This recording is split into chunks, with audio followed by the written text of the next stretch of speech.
100 நாள் of season training கூட 74வது நாள். நேற்று மாதிரி இன்னைக்கும் சீக்கிரமா எழுந்துட்டேன். அடுத்து ஒரு 2 நாளைக்கும் சீக்கிரமா எழுந்து தான் ஆகணும். அடுத்து வர ஒரு 2-3 நாளைக்கு நம்மளுக்கு ஃபுல்லா செமஸ்டர் லேப் தான். அதனால பல்லு விளக்கிட்டு குளிச்சுட்டு கிளம்பிட்டேன். இன்னைக்கு ஒரு சாதாரண நாள்லாம் இல்ல, ஒரு ஒன் டே மேட்ச் ஆட போறேன். அதாவது காலைல ஒரு லேப், மதியம் ஒரு லேப். இன்னைக்கு தக்காளி அடிக்க போற பால் எல்லாமே 6 தான் போயிட்டு ஸ்டாப்ல உட்காந்தேன். பஸ் ஷார்ப்பா டைமிங்க்கு வந்துரும்னாங்க. ஆனா டைம் அவுட். பஸ் வழக்கம் போல சாதாரண நாளுக்கு எப்படி வருமோ அதே டைமுக்கு தான் வந்துச்சு. எப்பயுமே ஒன்னா இருக்கிற எங்க கேங்கு லேப் அப்ப மட்டும் பிரிஞ்சிருவோம். அது நாங்களா பிரிய மாட்டோம், அவங்கள பிரிச்சு விட்டுருவாங்க. பேரு வரிசையில 6ல 3 பேரு, ஜீல ஒருத்தம், 7ல 2 பேரு, 3 பேர் மார்னிங் பேட்ச்க்கும் 3 பேர் மதியம் பேட்ச்க்கும் பிரிச்சிருவாங்க. அதனால பசங்க கிட்ட என் லேப்ல என்னென்னலாம் நடந்துச்சுட்டு ரிவ்யூ கொடுத்துட்டு உட்காந்துருந்தேன். போயிட்டு எடுத்து வந்தது மதியமா உட்காந்து ஒரு புடி புடிச்சிட்டு ஒரே நாள் 2 லேப் முடிச்சோன்னே தானோஸ் மாமா ரோட்ல நடந்து வரும்போது இல்லாத அலப்பற பண்ணிட்டு இருந்தான்.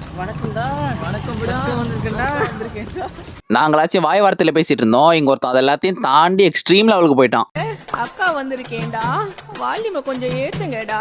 அப்புறம் வீட்டுக்கு வந்துட்டு ப்ரீ ட்ரைனிங்க்கு பண்ண நான் சாப்பிட்டு ட்ரைனிங் ஸ்டார்ட் பண்ணிட்டேன். மொபிலிட்டி ஒர்க், ஸ்ட்ரெச்சிங் ஒர்க்ஸ் எல்லாம் முடிஞ்ச அப்புறம் எப்பயும் போல வால் பாசிங் கொஞ்ச நேரம் பண்ணிட்டு இப்போ ஒரு சின்ன கருத்தூசி கோன் வச்சு ட்ரிபிளிங் ஸ்கில் ட்ரைனிங் பண்ற எல்லாரும் இந்த ஒரு மெத்தட் ட்ரை பண்ணி பாருங்க. எந்த ஒரு கோணுமே இல்லாம நேச்சுரலா உங்களுக்கு என்னென்ன ஸ்கில்ஸ் எல்லாம் வருதுன்ட்டு அப்படியே ஒரு காத்து வாக்கல பண்ணிட்டே இருங்க. எனக்கு வீட்ராக்கும் சிங்கிள் லெக் ஸ்டெப் ஓவர் மட்டும் தான் நிறைய டைம் வந்துச்சு. ஏன்னா அந்த ஸ்கில் மட்டும் தான் என்னோட மைண்ட் மசில்ல கனெக்ட் ஆயிருக்கு. நீங்களும் ட்ரை பண்ணி பாருங்க, எந்த ஸ்கில் உங்களே அறியாம உங்ககிட்ட செட் ஆயிருக்குன்றது அப்பதான் தெரியும். அதை முடிச்சுட்டு கொஞ்ச நேரத்துக்கு ஜக்லிங் பண்ணிட்டு வீட்டோட எண்டு 2 சவுத்த டாப் கார்னரா நினைச்சு டமால் டுமில் அடிச்சு இருந்தேன். அப்படி நினைச்சு அடிச்ச எல்லா பாலுமே டாப் கார்னர்ல ஸ்லாட்ல கரெக்டா போய் உந்துச்சு. ரைட் சைடுல ஒன்னு, லெஃப்ட் சைடுல ஒன்னு அடிச்சுட்டு காஃபி குடிச்சிட்டு வானத்தை வேடிக்கை பார்த்து நாளை முடிச்சுக்கிட்டா தொடர்பில் இருக்கவும்.